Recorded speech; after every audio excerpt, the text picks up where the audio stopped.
Good morning. Vinayak school की online class में आप सभी का स्वागत। देखिए, मुख्यतः ज्योग्राफी की क्लास के अंतर्गत अपन पहले की बात करें, प्रारंभिक जो आपकी 1 महीने तक जो ऑनलाइन क्लासें हुई उसमें 9 लेसन का अध्ययन हमारे द्वारा किया गया था। मुख्यतः 4 लेसन तो आपकी क्लास में हो चुके थे और 6 लेसन से लेकर के 10 लेसन तक का अध्ययन यानी 5-6 लेसन का अध्ययन हमने ऑनलाइन क्लासों में किया। आज मुख्यतः जहां तक आपकी ऑनलाइन क्लासें हो चुकी, जिस टॉपिक तक आज उससे आगे का जो टॉपिक अपना आता है अंतर्राष्ट्रीय व्यापार, लेसन नंबर 11 मानव भूगोल के अंतर्गत आज इस विषय में अपन चर्चा करेंगे। देखिए, मुख्यतः अपन पहले की एक बार रिवाइज करें। 10 लेसन तक जो आपकी ऑनलाइन क्लासें हुई उसमें आपको होमवर्क के रूप में कुछ प्रश्न भेजे गए थे। होमवर्क भेजा गया था। उम्मीद है सभी बच्चों ने 5 लेसन तक तो आपको नोट्स क्लास में लिखवा दिए गए थे और लेसन नंबर 6 से लेकर 10 तक आपको नोट्स भेजे गए थे फेयर कॉपी में करने के लिए। उम्मीद है सभी बच्चों ने ये कंप्लीट किया होगा। मुख्यतः आज 1 जुलाई है। आज से अपनी फिर से ऑनलाइन क्लासेस स्टार्ट हैं। इन ऑनलाइन क्लासों के अंतर्गत जो भी मैटर आपको बताया जा रहा है, जो पहले बताया जा चुका अब बताया जा रहा है, यह टॉपिक मुख्यतः आपके सिलेबस के अकॉर्डिंग जो आपकी बुक है उसके अकॉर्डिंग सब कुछ दिया गया है। मुख्यतः आप जो टॉपिक आपको बताया जाता है आप उनका ठीक प्रकार से अध्ययन करें। जो डाउट आपको रहता है, जो समस्या आपको रहती है, बेझिझक आप पूछने का प्रयास करें। आते हैं बिंदु पर। 10 लेसन के बाद में अपना 11वां लेसन मानव भूगोल का आता है अंतर्राष्ट्रीय व्यापार का। देखिए, सबसे पहले अंतर्राष्ट्रीय व्यापार होता क्या है, अंतर्राष्ट्रीय व्यापार कहें किसे। देखिए, मुख्यतः अंतर्राष्ट्रीय व्यापार क्या है। सबसे पहले व्यापार क्या है। देखिए, व्यापार का मतलब होता है क्रय विक्रय की प्रक्रिया, आदान प्रदान की प्रक्रिया, यानी वस्तुओं का जो स्वैच्छिक आदान प्रदान होता है। अपनी इच्छा के अनुसार जो वस्तुओं का आदान प्रदान होता है उस आदान प्रदान को अंतर्राष्ट्रीय व्यापार के अंतर्गत सम्मिलित किया जाता है। देखिए, मुख्यतः इस अंतर्राष्ट्रीय व्यापार के अंतर्गत परिभाषा के रूप में अपन क्या कहें तो मुख्यतः व्यक्तियों द्वारा अन्य व्यक्तियों से वस्तुओं का क्रय विक्रय करना अथवा वस्तुओं का आदान प्रदान करना व्यापार कहलाता है। यानी वस्तुओं व सेवाओं का स्वैच्छिक आदान प्रदान वह व्यापार कहलाता है। देखिए, आज व्यापार की आवश्यकता में क्यों है। आज विश्व में एक भी देश ऐसा नहीं है जो आत्मनिर्भर हो। अपन किसी भी रूप में देखें, कहीं पर खनिज संसाधन की बहुलता है, कहीं पर कृषि की बहुलता है, कृषि में भी भिन्न भिन्न, कहीं पर चावल का उत्पादन अधिक है, कहीं पर गेहूं का उत्पादन अधिक है, कहीं पर टंगस्टन खनिज ज्यादा होता है, कहीं पर यूरेनियम की बहुलता है। कहने का मतलब कोई देश किसी वस्तु के उत्पादन में अग्रणी है तो वही देश अन्य किसी वस्तु के उत्पादन में बिल्कुल पिछड़ा हुआ है।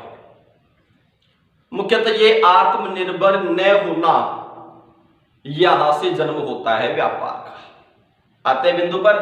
तो व्यापार का अर्थ होता है क्रय विक्रय की प्रक्रिया, यानी आदान प्रदान की प्रक्रिया, यानी स्वैच्छिक आदान प्रदान, वह व्यापार कहलाता है।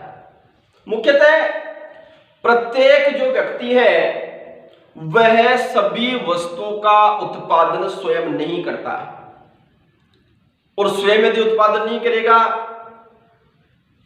तो निश्चित रूप से उसे क्रय विक्रय की आवश्यकता पड़ेगी, क्रय विक्रय आदान प्रदान की आवश्यकता पड़ेगी, जिससे व्यापार का जन्म होता है। ये तो है व्यापार।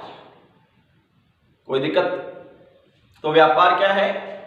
व्यापार का मतलब होगा क्रय विक्रय की प्रक्रिया, आदान प्रदान की प्रक्रिया, या वस्तुओं का स्वैच्छिक आदान प्रदान, वो कहलाएगा व्यापार।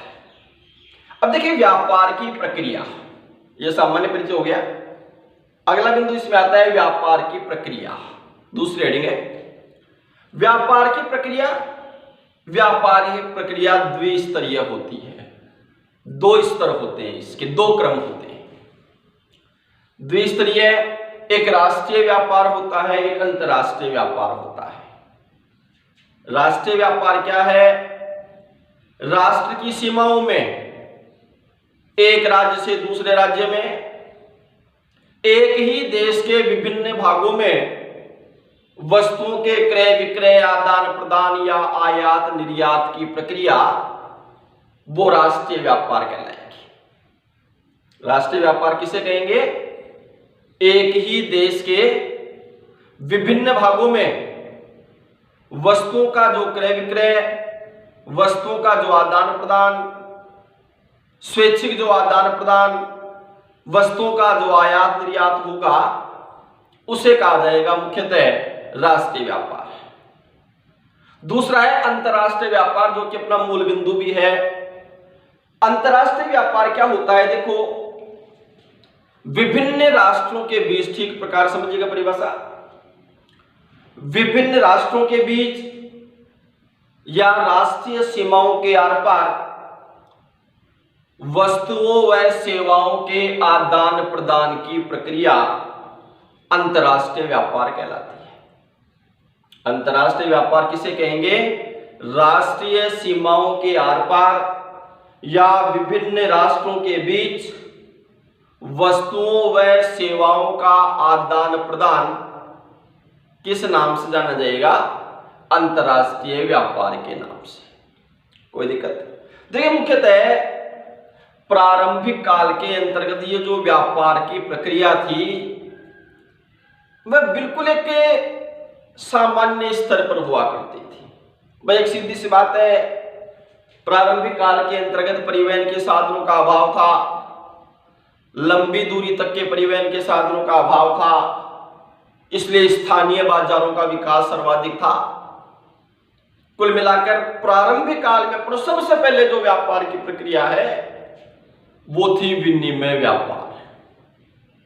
कौन सा व्यापार था? विनिमय व्यापार। विनिमय व्यापार का मतलब था वस्तु के बदले वस्तु लेना या देना। प्रारंभिक काल के अंतर्गत केवल यही व्यापार हुआ करता था। मुख्यतः उस विनिमय व्यापार के अंतर्गत क्या था कि एक वस्तु जिसकी आवश्यकता है उसके बदले में कोई दूसरी वस्तु दे दी जाती थी, यह विनिमय व्यापार था। मुख्यतः किसी भी देश को व्यापार करने की आवश्यकता थी, वह क्यों थी? वह उन वस्तुओं की पूर्ति हेतु थी जिन वस्तुओं का उत्पादन या तो नहीं होता था या आवश्यकता से कम होता था, तब जाकर के व्यापार का विकास हुआ। कोई दिक्कत? ये अंतरराष्ट्रीय व्यापार। यहां पर आपको अंतरराष्ट्रीय व्यापार की परिभाषा, तीन बातें हो चुकी अपने। एक तो व्यापार की परिभाषा, क्रय विक्रय की प्रक्रिया, आदान प्रदान की प्रक्रिया, स्वैच्छिक आदान प्रदान। दूसरी बात मैंने बताई आपको, व्यापार कितने प्रकार का, कितने स्तर होते हैं, द्विस्तरीय होता है, राष्ट्रीय और अंतरराष्ट्रीय। तीसरी बात बताई गई अंतरराष्ट्रीय व्यापार की परिभाषा, जिसमें बताया गया राष्ट्रीय सीमाओं के आर पार विभिन्न राष्ट्रों के बीच में वस्तु या सेवाओं का आदान प्रदान, वह अंतरराष्ट्रीय व्यापार। अब आता है अंतरराष्ट्रीय व्यापार का इतिहास। देखिए अंतरराष्ट्रीय व्यापार का इतिहास क्या है। देखिए प्रारंभिक काल के अंतर्गत उत्पादन क्षेत्र से वस्तु का आदान प्रदान। भाई एक सीधी सी बात पहले भी अपने हुई थी कि प्रारंभिक काल के अंतर्गत परिवहन साधनों का अभाव था। तो प्रारंभिक काल के अंतर्गत वस्तुओं का जो आदान प्रदान हुआ करता था या जो परिवहन हुआ करता था वो लंबी दूरी तक नहीं होता था, क्योंकि परिवहन के साधनों का अभाव था। यानी अंतरराष्ट्रीय व्यापार का जो इतिहास था वो कैसा था? स्थानीय बाजारों तक सीमित था। यानी पहले अंतरराष्ट्रीय व्यापार का विकास नहीं था।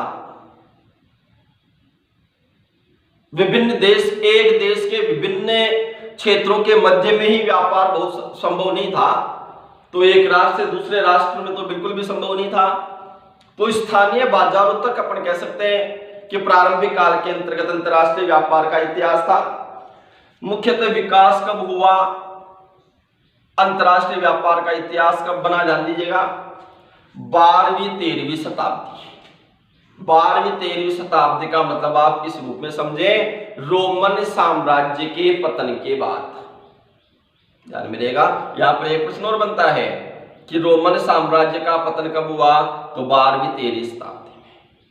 तो 12वीं-13वीं शताब्दी यानी रोमन साम्राज्य के पतन के बाद विश्व में अंतरराष्ट्रीय व्यापार में वृद्धि देखी गई केवल कहां? यूरोप में। यानी अंतरराष्ट्रीय व्यापार का प्रारंभिकरण अपने आप में कह सकते हैं सबसे पहले कहां पर हुआ? यूरोप में।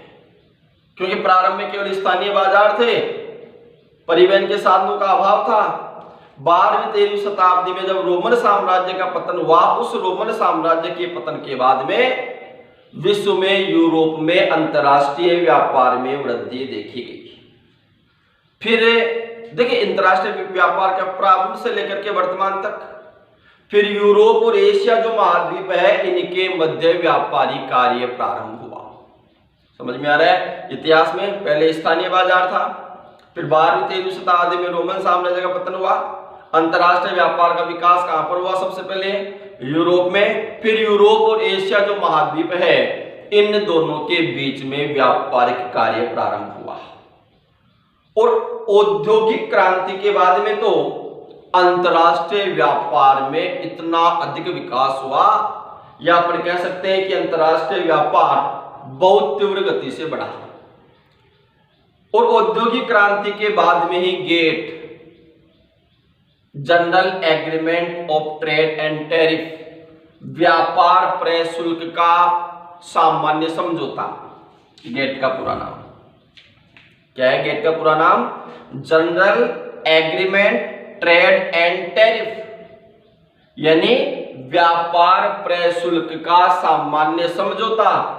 और WTO, वर्ल्ड ट्रेड ऑर्गेनाइजेशन, विश्व व्यापार संगठन, जिसकी स्थापना जनवरी 1995 में की गई। किसके लिए? अंतरराष्ट्रीय व्यापार को बढ़ाने के उद्देश्य के लिए। कोई दिक्कत? फिर से ध्यान दीजिए कि अंतरराष्ट्रीय व्यापार के इतिहास के बारे में जानेंगे अपन। प्रारंभ में परिवहन के साधनों के अभाव के कारण अंतरराष्ट्रीय जो व्यापार था वह केवल स्थानीय बाजार तक सीमित था, क्योंकि वस्तुओं का आदान प्रदान, वस्तुओं का परिवहन लंबी दूरी तक संभव नहीं था। इसलिए मुख्यतः प्रारंभिक इतिहास ये था वह स्थानीय बाजार तक सीमित। धीरे धीरे विकास हुआ। 12वीं-13वीं शताब्दी यानी रोमन साम्राज्य के पतन के बाद विश्व में सबसे पहले अंतरराष्ट्रीय व्यापार में वृद्धि हुई कहां पर? यूरोप में। यानी यूरोप में अंतरराष्ट्रीय व्यापार का विकास हुआ। और फिर यूरोप व एशिया जो है इन दोनों के बीच में, यूरोप व एशिया के मध्य व्यापारी कार्य प्रारंभ हुआ। और मुख्यतः अपन ये कह सकते हैं कि औद्योगिक जो क्रांति थी, औद्योगिक क्रांति के बाद तो अंतरराष्ट्रीय व्यापार में इतना अधिक विकास हुआ, अंतरराष्ट्रीय व्यापार इतना अधिक विकसित हुआ कि मुख्यतः संपूर्ण विश्व के देशों के अंतर्गत एक व्यापारिक क्रांति का सूत्रपात अपने कह सकते हैं।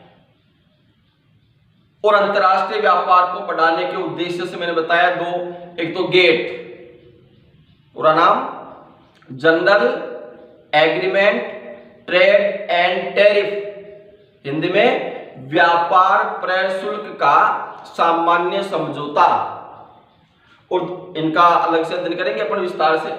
एक WTO वर्ल्ड ट्रेड ऑर्गेनाइजेशन, विश्व व्यापार संगठन, जिसकी स्थापना कब हुई? जनवरी 1995, यानी इनकी स्थापना की गई केवल किस उद्देश्य से? अंतरराष्ट्रीय जो व्यापार है उसे अंतरराष्ट्रीय व्यापार को बढ़ाने के उद्देश्य से। कोई दिक्कत नहीं। फिर आता है अंतरराष्ट्रीय व्यापार का अस्तित्व। देखिए 3 बिंदु हो गए यहाँ पर, आप सामान्य परिचय, दूसरा व्यापार की प्रक्रिया, तीसरा अंतरराष्ट्रीय व्यापार परिभाषा वगैरह, चौथा अंतरराष्ट्रीय व्यापार का इतिहास, पांचवी हेडिंग आती है अंतरराष्ट्रीय व्यापार का अस्तित्व, 5वां बिंदु लेसन का। ध्यान दीजिए, देखिए अंतरराष्ट्रीय व्यापार का अस्तित्व क्या है? इसे छोड़कर अपन किसी भी व्यापार का अस्तित्व अपन देखेंगे तो वह केवल एक ही बात पर निर्भर करता है। किस बात पर? अंतरराष्ट्रीय व्यापार का जो अस्तित्व है या किसी भी व्यापार का जो अस्तित्व है वो केवल एक ही बात पर निर्भर करता है। वो किस बात पर करता है? विशिष्टीकरण। आज किसी भी व्यापार में ग्रोथ है, वृद्धि है, विकास है तो केवल उसकी विशिष्टता के कारण। निश्चित रूप से अंतरराष्ट्रीय व्यापार का जो अस्तित्व है वह है उत्पादन में विशिष्टीकरण। यहां पर अपन एक अपनी परिभाषा और बना सकते हैं कि उत्पादन में विशिष्टीकरण का परिणाम ही अंतरराष्ट्रीय व्यापार है। भाई अंतरराष्ट्रीय व्यापार कब तक विकसित होगा, कब तक विकसित रहेगा? जब तक उत्पादन में विशिष्टीकरण होगा, कोई ना कोई नई बात आएगी, तब जाकर के अंतरराष्ट्रीय व्यापार चलेगा। एक उदाहरण है, सामान्य उदाहरण, प्रारंभ में आपने देखा होगा कि ये जो छोटे बच्चों के खिलौने आते थे, पहले ऐसे हाथ से चलाने वाले आते थे, फिर चाबी वाले आने लगे, फिर सेल वाले, फिर रिमोट वाले, पता नहीं क्या क्या, उसमें तो कितनी वृद्धि हुई है। ये क्या है? ये विशिष्टीकरण है, ये विशिष्ट बातें हैं, न्यू टेक्नोलॉजी है, नवीन तकनीक है। तो जब तक उत्पादन में कोई विशिष्ट बात नहीं आएगी तब तक उस व्यापार का विकास संभव नहीं है। तो अंतरराष्ट्रीय व्यापार का जो अस्तित्व है वो कब तक रहेगा? जब तक उत्पादन में क्या रहेगा? विशिष्टीकरण। यहां पर आप एक परिभाषा लिख सकते हो अलग से कि उत्पादन में विशिष्टीकरण का परिणाम ही अंतरराष्ट्रीय व्यापार है। यदि प्रत्येक देश, विश्व का प्रत्येक देश किसी भी वस्तु का उत्पादन, सेवा, उपलब्धता में उसकी विशिष्टता का उपयोग करे तो विश्व की अर्थव्यवस्था लाभान्वित हो सकती है। कोई भी देश अपनी वस्तु का, अपने उत्पादन की जो उपलब्ध करवाएगा, जो उत्पादन, उसमें यदि विशिष्टीकरण डाले तो निश्चित रूप से संपूर्ण विश्व की अर्थव्यवस्था लाभान्वित हो सकती है। और आज वर्तमान में विश्व आर्थिक संगठन का जो आधार है वो भी व्यापार है। अतः उत्पादन में विशिष्टीकरण होना यह अंतरराष्ट्रीय व्यापार का अस्तित्व है। कोई दिक्कत है यहां तक? अगला बिंदु आता है अपना अंतरराष्ट्रीय व्यापार के आधार। अंतरराष्ट्रीय व्यापार के आधार से क्या मतलब है कि अंतरराष्ट्रीय व्यापार का स्तंभ कैसे चलता है, किस प्रकार से चलता है, इनकी बातें देखेंगे अपन। देखिए अंतरराष्ट्रीय व्यापार के आधार में हमने 7 बिंदु लिए हैं जिनके कारण से अंतरराष्ट्रीय व्यापार संभव है। नंबर 1, प्राकृतिक संसाधन में भिन्नता। नंबर 2, स्थलाकृतिक भिन्नता। नंबर 3, जलवायु संबंधी भिन्नता। नंबर 4, जनसंख्या वितरण में भिन्नता। नंबर 5, औद्योगिक विकास की अवस्था में अंतर। नंबर 6, विदेशी निवेश। और नंबर 7, परिवहन। ये 7 बिंदु हैं जो अंतरराष्ट्रीय व्यापार के प्रमुख आधार हैं। देखिए बिल्कुल सिंपल है। प्राकृतिक संसाधन में भिन्नता क्या?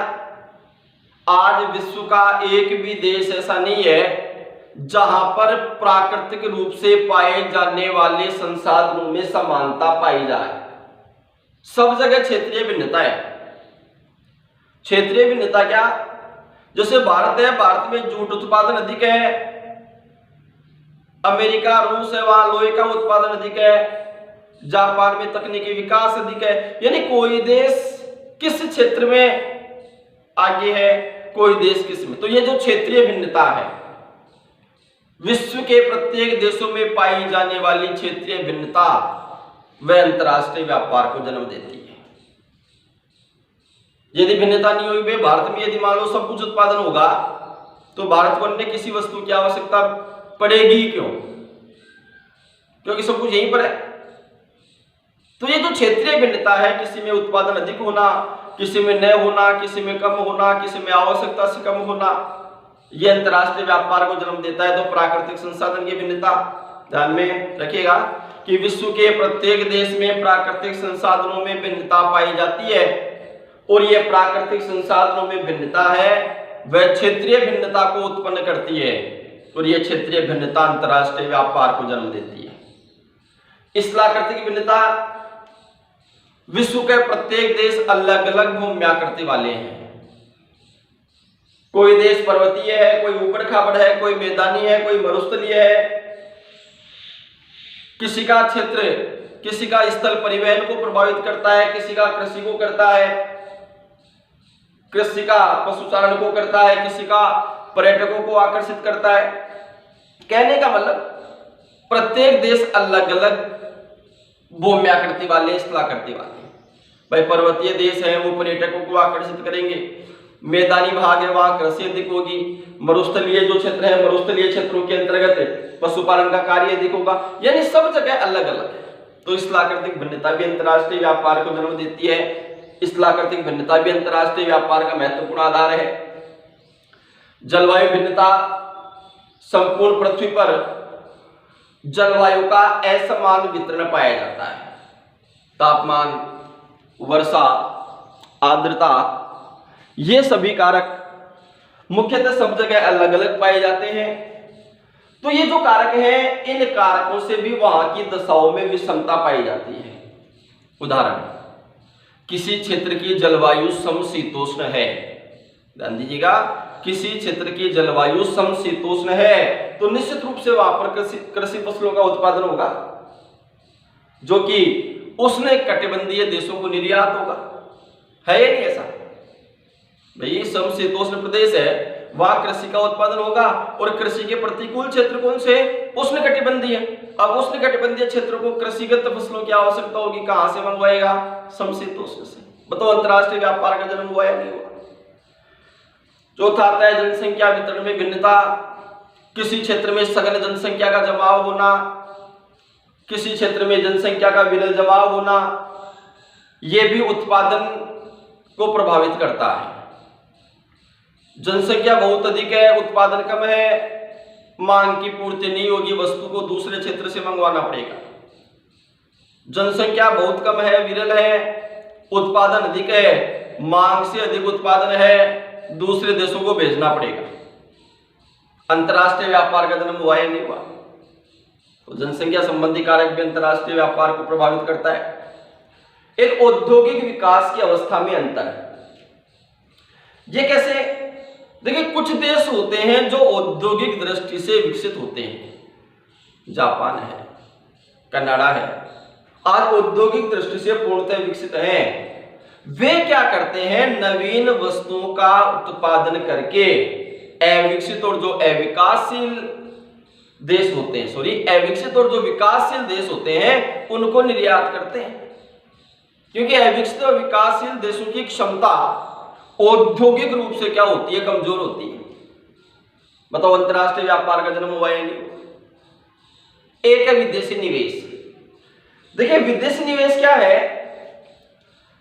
जो उन्नत देश हैं, आर्थिक दृष्टि से जो विकसित देश हैं, आज भी उन देशों की पूंजी अविकसित देशों के विकास में लगी रहती है, जिससे पर्याप्त व्यापार होता है। एक उदाहरण है, ध्यान दीजिएगा, महत्वपूर्ण उदाहरण है, मलेशिया। मुख्यतः रबड़ के बागान जो है वो वहां पर विशेष रूप से पाए जाते हैं। लेकिन ध्यान रहे, मलेशिया आर्थिक रूप से पिछड़ा हुआ देश है, तो मलेशिया में जो रबड़ के बागान है वहां पर ब्रिटिश पूंजी लगी है, जो कि वहां के व्यापार का महत्वपूर्ण आधार है। बताओ, निवेश, विदेशी निवेश वहां के व्यापार को प्रभावित कर रहा है, ब्रिटिश पूंजी है। और मलेशिया की जो भौगोलिक विशेषता है वो रबड़ उत्पादन में महत्वपूर्ण है, तो रबड़ का उत्पादन ब्रिटिश पूंजी से हो रहा है, अंतर्राष्ट्रीय व्यापार होता है इसका। परिवहन, प्रारंभ में मैंने बताया आपको भाई स्थानीय बाजार होता था, परिवहन के साधनों का अभाव था। आज वर्तमान में सड़क मार्ग, रेल मार्ग, जल मार्ग, वायु मार्ग, इनके माध्यम से लंबी दूरी तक परिवहन का कार्य होता है, जो कि अंतर्राष्ट्रीय व्यापार का एक महत्वपूर्ण आधार है। आज परिवहन, मूल्यवान वस्तुओं का परिवहन वायु मार्ग के माध्यम से, यानी अनेक प्रकार के साधन ऐसे हो गए जो अंतर्राष्ट्रीय व्यापार के अंतर्गत महत्वपूर्ण है। कोई दिक्कत? ये आज का बिंदु अपना अंतर्राष्ट्रीय व्यापार, जिसमें हमने अंतर्राष्ट्रीय व्यापार का सामान्य परिचय देखा, व्यापार की प्रक्रिया देखी, अंतर्राष्ट्रीय व्यापार की परिभाषा, अंतर्राष्ट्रीय व्यापार का इतिहास, अंतर्राष्ट्रीय व्यापार का अस्तित्व और आधार। कोई दिक्कत इसमें? कल अपन अंतर्राष्ट्रीय व्यापार के महत्वपूर्ण पक्ष, इनका अध्ययन करेंगे। जो टॉपिक आपको बताया जा रहा है, आप जो इसमें समझ रहे हैं, जितना समझ रहे हैं वो आप लिखने का प्रयास करें, याद भी करें। लेसन अपना कंप्लीट हो जाएगा तब आपको इसका नोट्स है वो भेज दिए जाएंगे। वो नोट्स आपको फेयर कॉपी में कंप्लीट करने हैं, ये भी आप इसे ध्यान रखें, ठीक है। और ये 9 बजे जैसे 5-4 एक जगह हो, आज की क्लास हो गई, कल की क्लास हो गई, चल रहा है, एक साथ याद करना चाहो संभव नहीं है। डेली का वर्क आप डेली करोगे ज्यादा ठीक रहेगा, ठीक है। लेसन कंप्लीट, तो इसके नोट्स आपको मिल जाएंगे, वो नोट्स आपको फेयर कॉपी में करने हैं 11वें लेसन के, ठीक है। तब तक आप ये तैयारी करोगे, ठीक है। धन्यवाद।